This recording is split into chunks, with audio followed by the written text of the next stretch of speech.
Hi, I'm Zen and welcome to this video on using the Ikea analogy to understand the relationship between HTML, CSS, JavaScript and PHP. Yes, it is a rather long-winded title, I'll admit that, but it does sum it all up fully. This video would really be a talking head one, but I do want to scare you with my head, so hopefully some images will be suffice. So let's run the intro reel and learn all about it.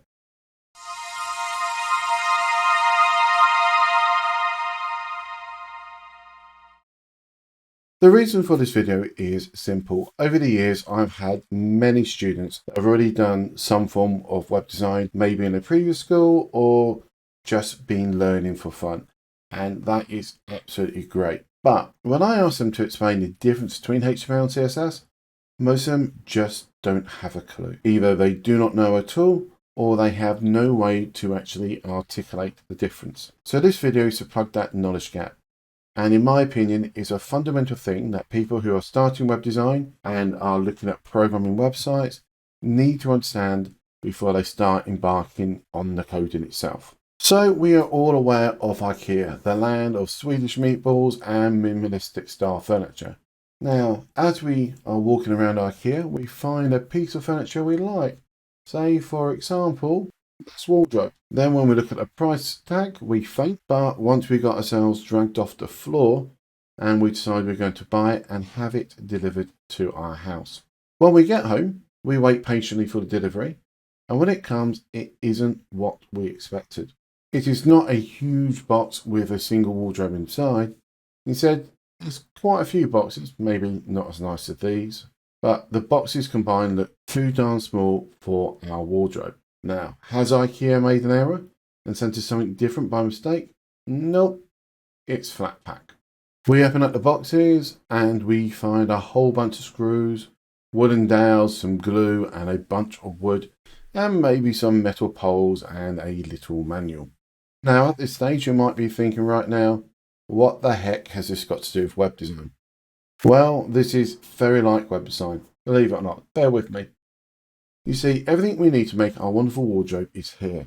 It just doesn't look like it. These bits of wood and glue are like the HTML of a web page.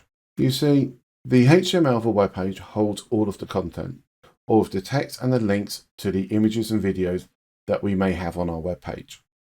Just like the wardrobe holds all of the clothes that we want to wear, the HTML holds the stuff that people want to see. The page we can see on the screen right now is an example of a HTML part of a web page. And we actually build this page in the Into the Wild series of videos. The link to those videos can be found in the corner of the screen about now. Okay, now if I comment out all of the CSS files, which are these ones up here, and now we view this page in a web browser, this is what we get. As we can see, it looks rather horrible. It's just a bunch of text and some images without any real structure or meaning. Now, if I jump back to the code for a moment, we can see that in the HTML, many of the HTML elements have a class in them, such as this nav link or this class of nav and nav main. I'm not going to explain what the HTML classes are here, but there's a video about to be dropped that will cover all this. So if that's been done, then again, please just follow the link in the corner for more information. However, we can think of the classes as a labeling system that we often see in Flatpaks. So let's jump back into that analogy. So we have our Flatpak stuff all around us, and now we want to cry because it looks nothing like the lovely wardrobe we thought we had bought. Pick up a few bits and experiment with them, and then we put them back because we have no idea what we are doing. But then we remember that manual thingy, which, if we're honest, does look more like a hieroglyphic for a torture device. But if we stare at it for a while, look for the pieces of wood and the screws that matches the letters in the manual, and we slowly start to build our wardrobe. A few hours, let's be honest, felt like days pass, and we end up with the wardrobe that we wanted, and possibly a few extra screws that maybe should have been used somewhere, but hopefully no one will notice, especially the missus. You see, that manual is like CSS. In the Ikea manual, it tells you to attach part A to part B using screw C. CSS is very similar. It says if you have an element that is identified like this, in this case as a .nav or .nav link, which are classes, you should position and display it on the web based on these rules. So again, as you can see, we're back in our example and we have this nav link here. And these are the rules which apply to, well, these nav links here. And if we look at the rules, we can see they cover things such as the font, the color, how it should be decorated, margins, positioning, and alignment, and a few other bits and pieces.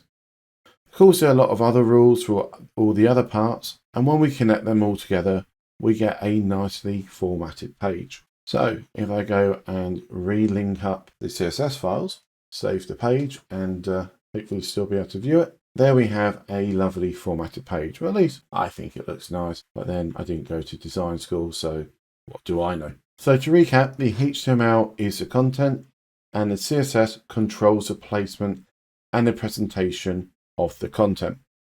The browser follows the instructions just like we did with the Ikea manual.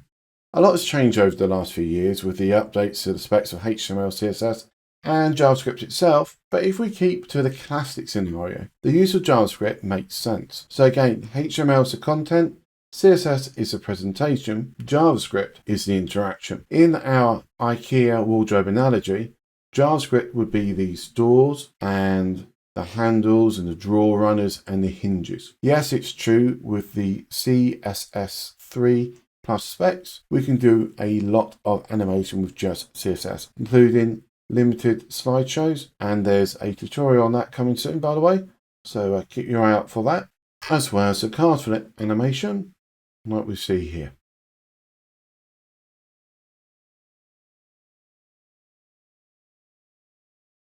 And that video is already here for you. And we still use JavaScript for a lot of things, including animations and things such as form validation, tutorials also en route for that, and for, of course, other funky stuff that we use to interact with. So then, what about PHP and other server languages like ASPX, Node.js, Dino, and stuff like that? Well, server-side languages do a very important job. They make our pages dynamic. What does this mean?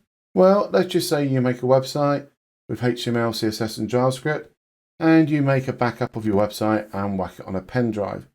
That goes into a time capsule because, well, why not?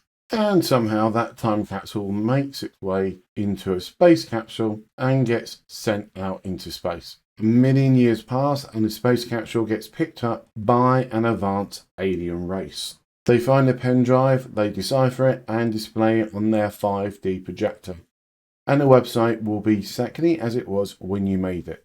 The content will be exactly the same, the animations will be the same, and the JavaScript will do exactly the same thing. Now, for some sites, this may be exactly what you want, but for most sites, it isn't. Imagine going onto YouTube's homepage and always seeing the exact same videos being advertised. It would be a rather boring experience, wouldn't it? We want the homepage to be full of new videos and suggestions to watch, and hopefully, one or two of my videos in there. But, these videos should be based on our previous searches. When you go to a shop online, we want to see the latest offers on the homepage. And this is what server-side code can bring to the table. The ability for the content of the website to be dynamic. Now, if we're stretching the IKEA analogy a bit, I suppose the server-side code will be the person who puts the clothing into the wardrobe after they've been washed, or, if they've just been thrown on the floor after a disastrous outfit experiment, or whatever happens in your house. I'm not judging. Server-side code allows us to log people into websites and view their data and make purchases, read forum posts, and even add to them. So there we have it. HTML holds the content, CSS positions it and makes it look pretty, JavaScript allows for interactivity, and PHP allows the content, the actual stuff that we want to read and watch, to be dynamic. And that is the end of this video. Thank you for staying with me all the way. As always, if you think this video deserves a like, a subscribe, a share, a comment, please do. Everything always helps this channel. And again, if there's a video you want me to do or want to ask me anything, please just whack it in the comment section. I do honestly read everyone. See you guys next time. I'm Zen, signing out.